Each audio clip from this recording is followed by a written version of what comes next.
Assalamu alaikum wa rahmatullahi wa barakatuh, and welcome to Finding Me in the ITV networks. Today I have a very interesting discussion because it involves a full-blown assessment of the role of Muslim women and many of the challenges that they face, especially in terms of marriage. But of course, before leading up to the marriage, there are a whole lot of contexts and circumstances that need to be evaluated. And this discussion stems forth from the book which was launched recently, edited by Zahira Jina and Hasina Asfed, and it's called Riding the Samosa Express. Now, for many of you who are out there and are listening to this for the first time, I'm sure you must be wondering why the Samosa Express, and are we reinforcing stereotypical discussions or are we challenging the narrative?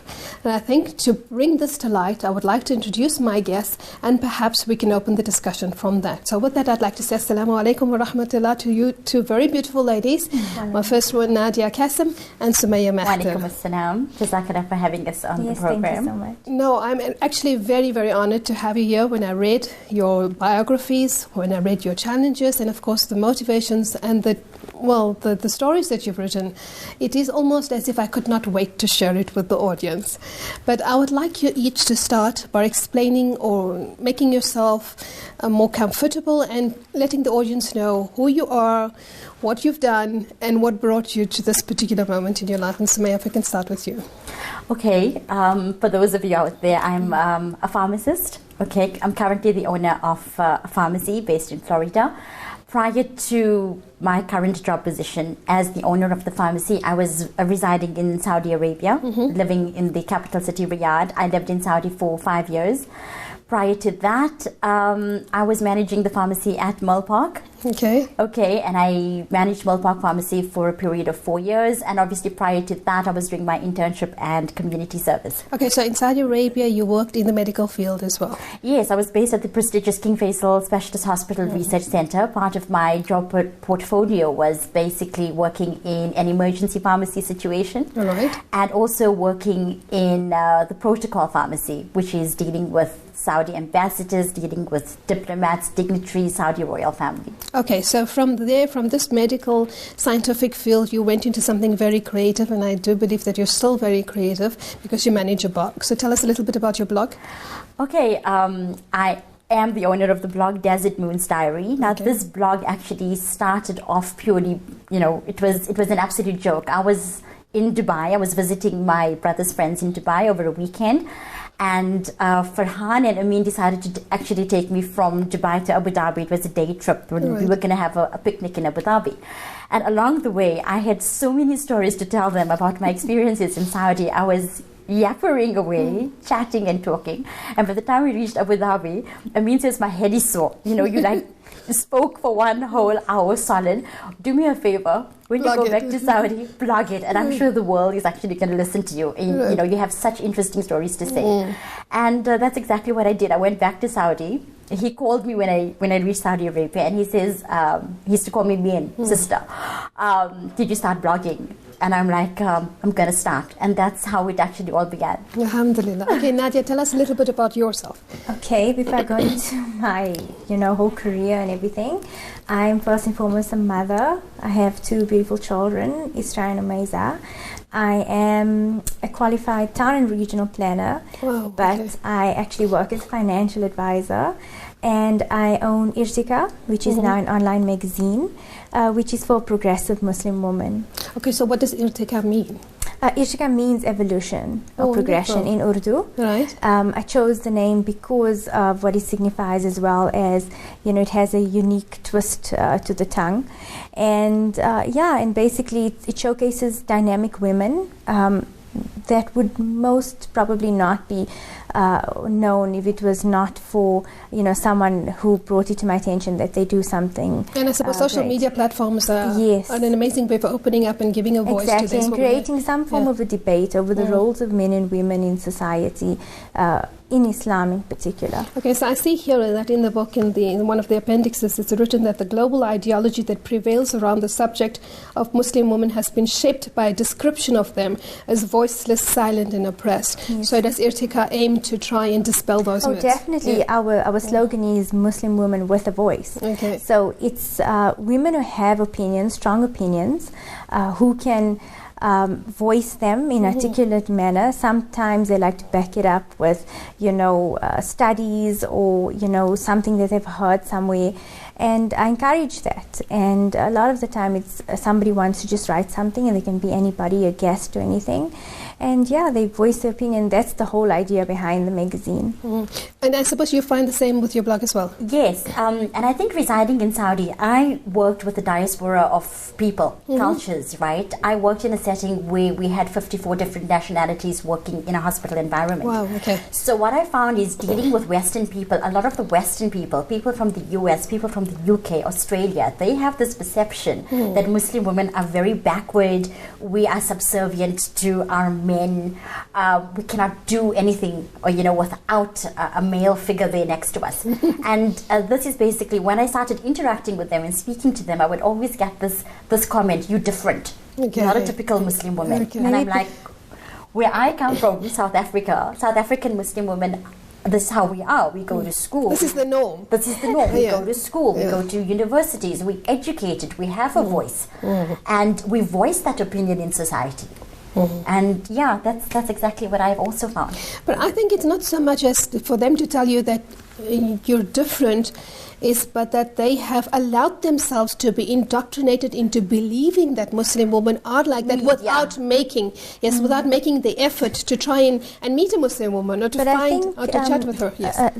That's why it's so important for the blog and something like Irtika, which is actually, as Muslim women, if we want to have this voice, we want to show the world that we are different, that we do have a voice, that it's very important that we actually speak louder.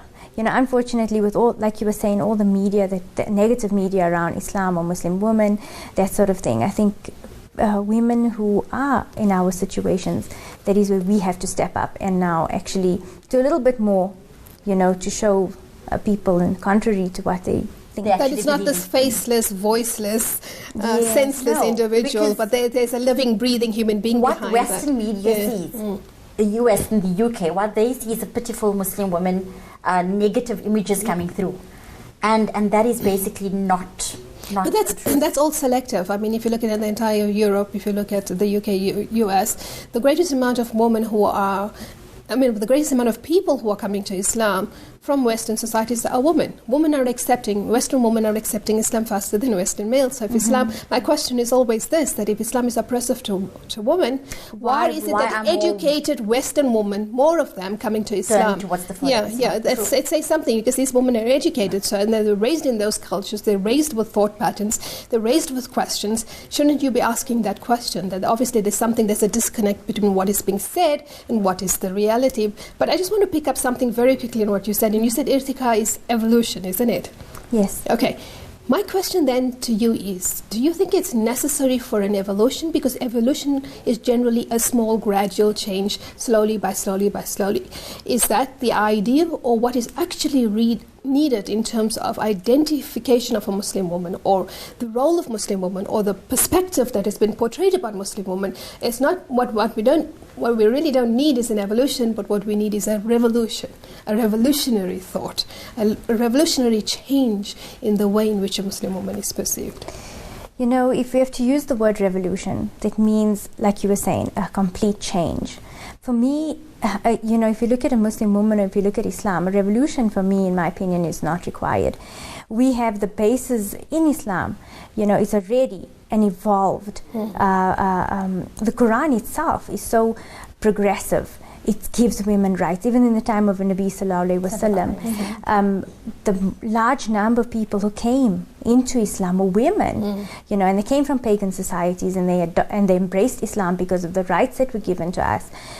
So I don't think there's a change that is needed. I think there needs to be, like we said, an evolution is this gradual, I don't think there needs to be a revolution, but an evolution means we need to start changing the way that we portray ourselves, or we articulate ourselves, because our rights are there, our identities are there, but it's more about articulating and getting our point across. And taking ownership of it, probably. Yes. Also. Yes. Yeah. Sumaya, you also, because your blog excessively I mean, if in many minds it's this mismatch, because if you think of Saudi Arabia, then you think of oppressed women, you think of human rights abuses, and I mean, we cannot deny it because there are huge amounts of human rights abuses in Saudi Arabia. And I think Muslims also have to learn to stop hiding behind the West and admit what is wrong inside their own societies also. And I think when we come to the discussions on marriage, divorce, etc., we're always looking out. We're not looking at what's happening inside. Yeah, we need to address what the problems we have internally. Yes. And to be realistic about it. And to be realistic about it. A lot of the times we sort of hide it and we cover it up and we don't talk about it.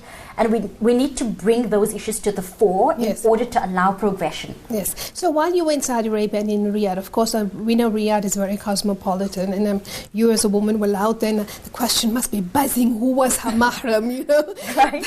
I mean, there's the stereotypical, challenges that we are faced with. I mean, the other day I was listening to Channel Islam, and the sister, I think it was Sister Masiha, who's in Syria. Yes. She's gone as an aide, and there was this big ho-hum about her gone to Syria to assist, and the media made all sorts of things about her, and one of the things that came out was also, does she have a mahram? Yes. So you being there, facing these challenges firstly, then dealing with the conservative, maybe in a way also backward mentality within the society, Saudi society itself. How then did you manage to address all of these things, especially when it came down to writing your part? The part, well, okay, first of all, I'm from a traditional South African Muslim family, but also a liberal family. Okay. So when I decided, I remember making the announcement to my family on the day of Eid. It was one of the Eids.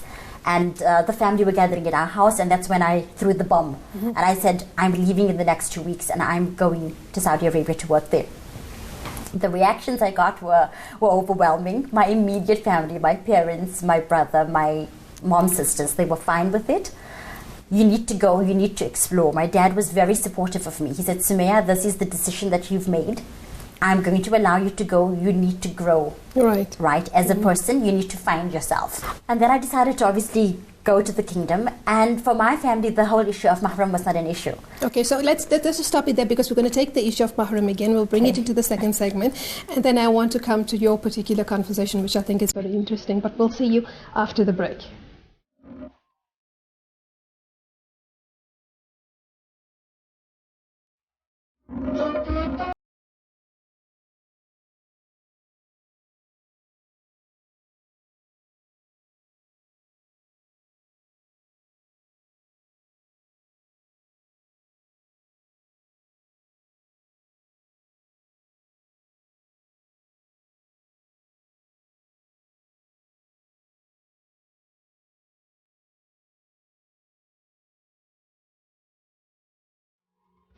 Assalamu alaikum wa rahmatullahi wa barakatuh, and welcome to the second segment of Finding Me today with the two dynamic authors, contributors to this Riding the Samosa Express, and that's Nadia Qasim and Sumaya Mahdar. And before we went into the break, Sumaya, you were speaking about this bomb that you dropped on your parents, and of course the whole question of the mahram.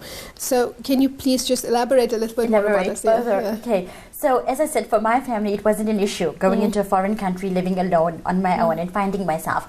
But along the way, I did find people coming up to me, messaging me, Facebooking me, inboxing me and saying, but you're residing in a foreign country, where's your mahram?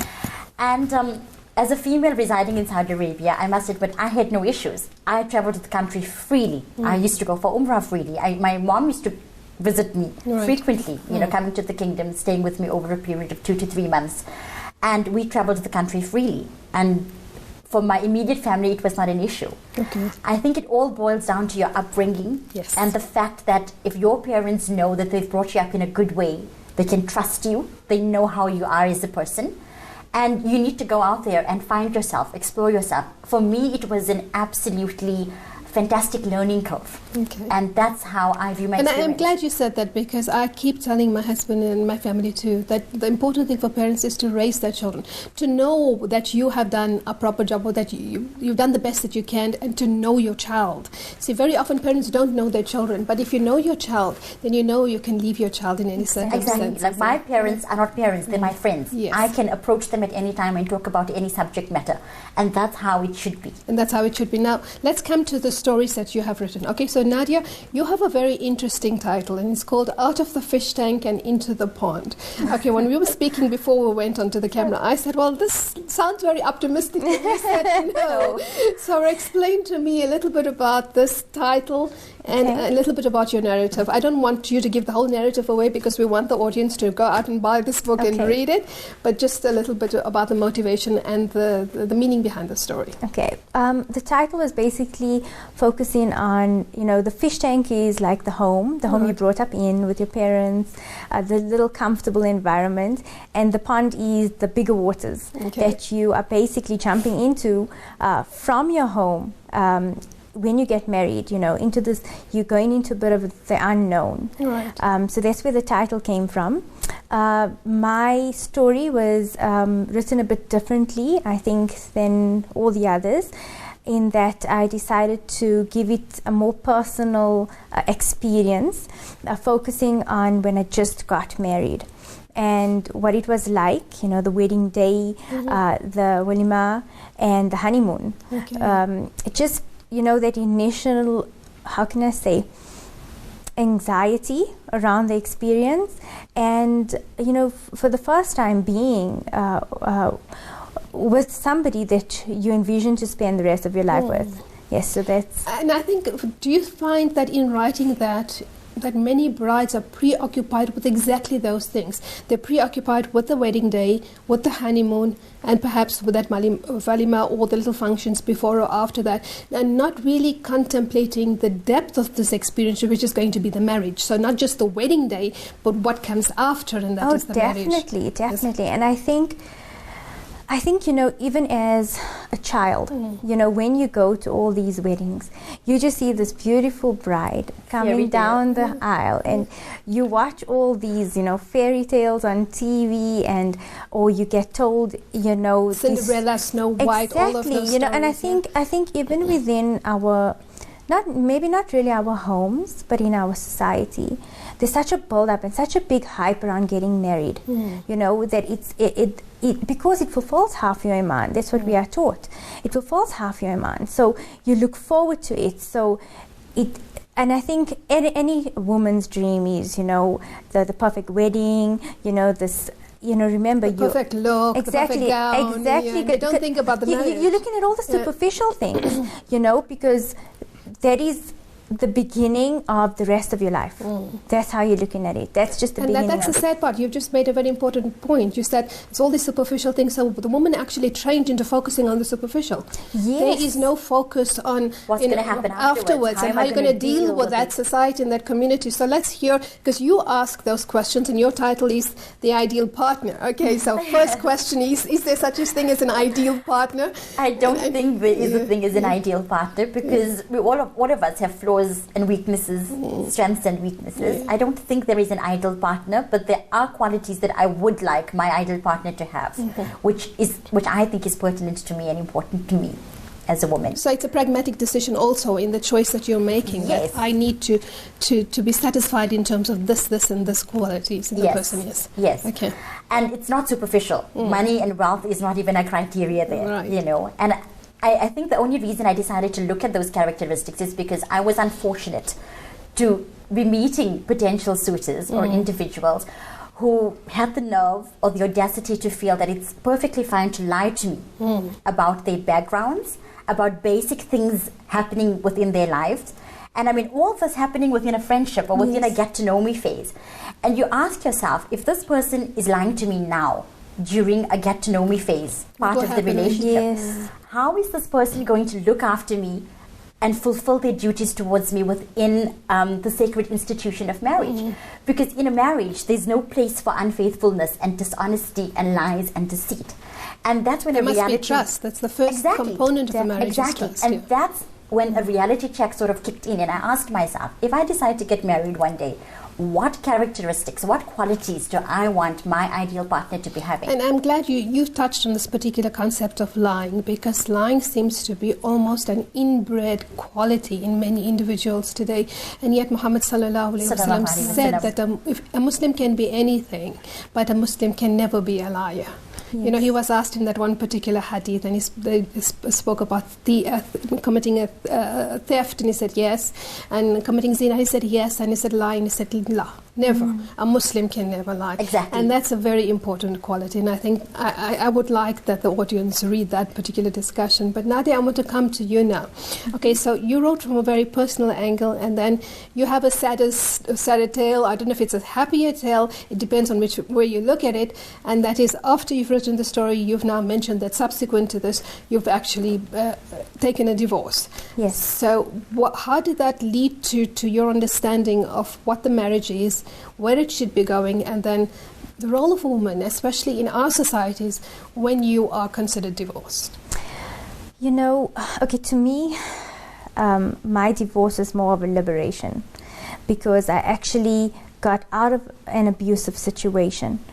I got married very innocently. I think that, I had this idea of what a marriage is supposed to be: mutual respect. I didn't expect the traditions of Indian culture to come into my marriage. And if you look at the story, a lot of people have noted to me afterwards, we could see this was spelling disaster. Having your in-laws always as a priority, that sort of thing, where you as a woman take a step back in your marriage. So I think for me, it was a wake-up call. It was a big and wake-up I'm call. glad you're mentioning this, because recently I presented also at a seminar conference. It's called Muslima Today. Fatima Asmal of Ilm SA hosts this every year, and we discuss different topics. Oh, she's excellent. Yeah, she's excellent. And so I presented in last year, it was about the challenges facing contemporary Muslim societies.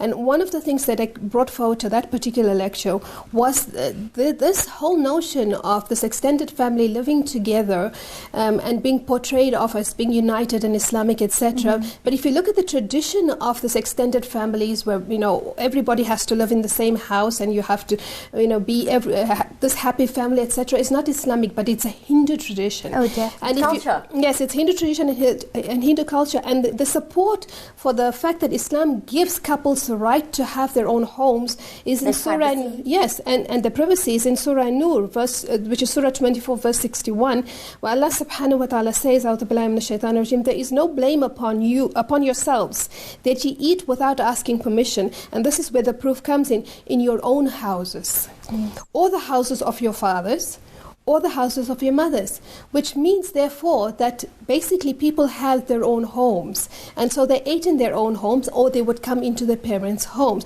And then it adds for the houses of your brothers, or the houses of your sisters, or the houses of your father's brothers, which shows that everybody had their own homes. But we are brainwashed into thinking that everybody has to live in this one house, and that you're obliged, and that you're fostering unity, etc. But in fact, we're doing this service. What about your own dreams? What about your own goals, your own aspirations? But that's the whole problem, is that, like you said, the whole notion of marriage is caught up in this cultural tradition, and then you basically retard the progress of Islam. Yes, I think that's the biggest problem in our society.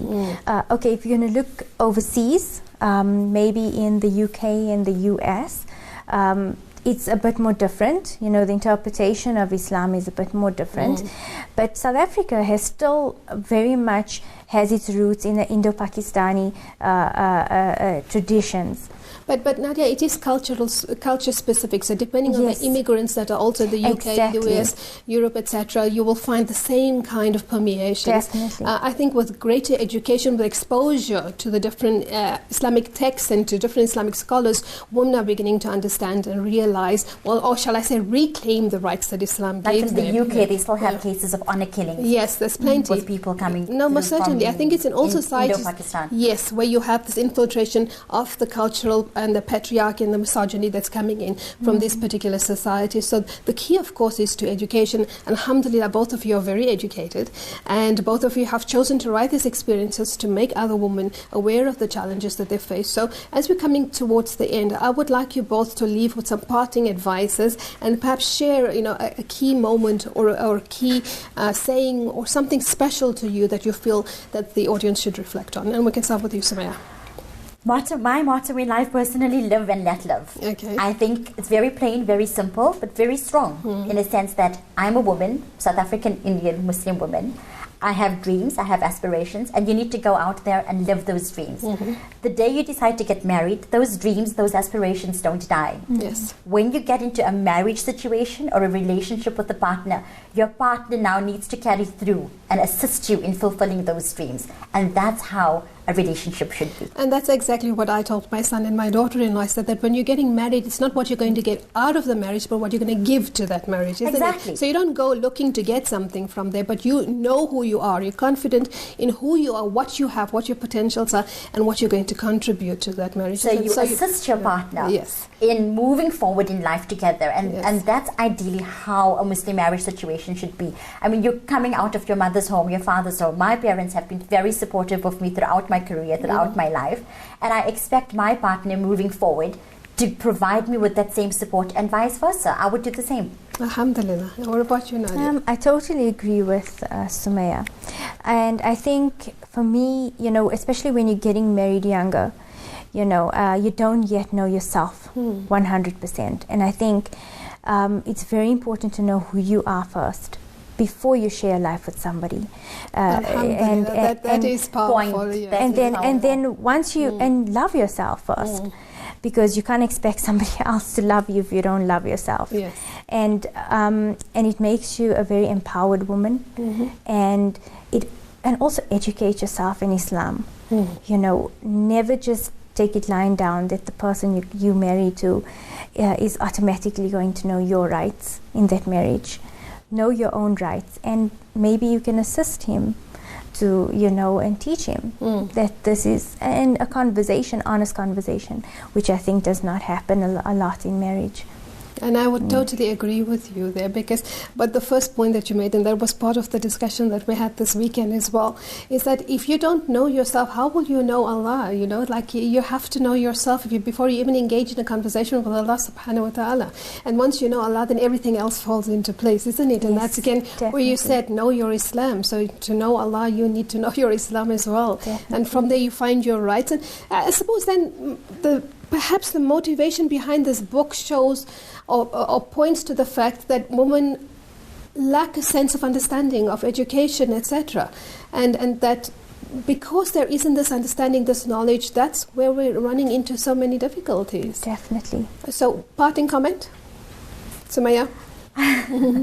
Read the Semester Express. Right.